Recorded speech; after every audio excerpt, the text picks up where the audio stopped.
prayer life it's so important, and it's not an extra.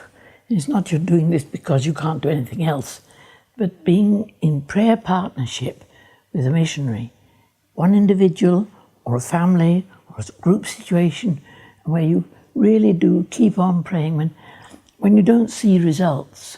They can't always write back to you. They may be in a situation where they can't share, but you can pray.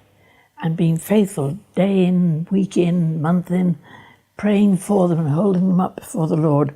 And I could tell endless stories in a way of how wonderfully God has answered prayer in very specific ways. And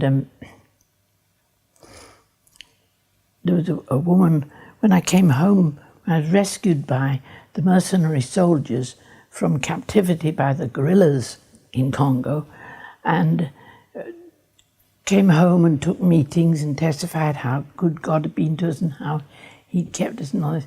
And a woman who came up to me after a meeting and saying, "Do you remember a particular," and she named a particular night. I said, "Well, yes, I do actually. I remember that night very clearly." "Were you in special need?" "Yes, I was." And she said, "Well, the Lord woke me, and I got up and started to pray for you. And I was going to get back into bed, and I didn't have peace. So I woke my husband, and he got out and joined me. And together we prayed for you. And then we felt the burden lift." And I thought that was wonderful, because that particular night and the particular way she was describing what she was feeling for me, and I thought, God, you're wonderful. You had that lady ready and her husband, and they prayed for me until you lifted the burden where I was and met me need just at the point of my need. God does that. He doesn't always give us the privilege of knowing all the details of how it fits together, but that's His way.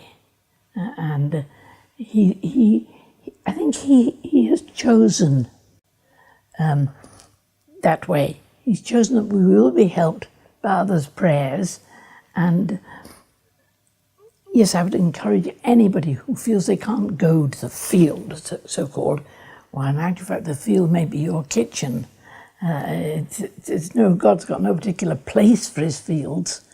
And if we're just doing the things faithfully where He's placed us and seeking to do it for Jesus, and we live everything when we've nothing else to do. So a lady once said to me over here at a meeting, "What do you think about when you're peeling potatoes?"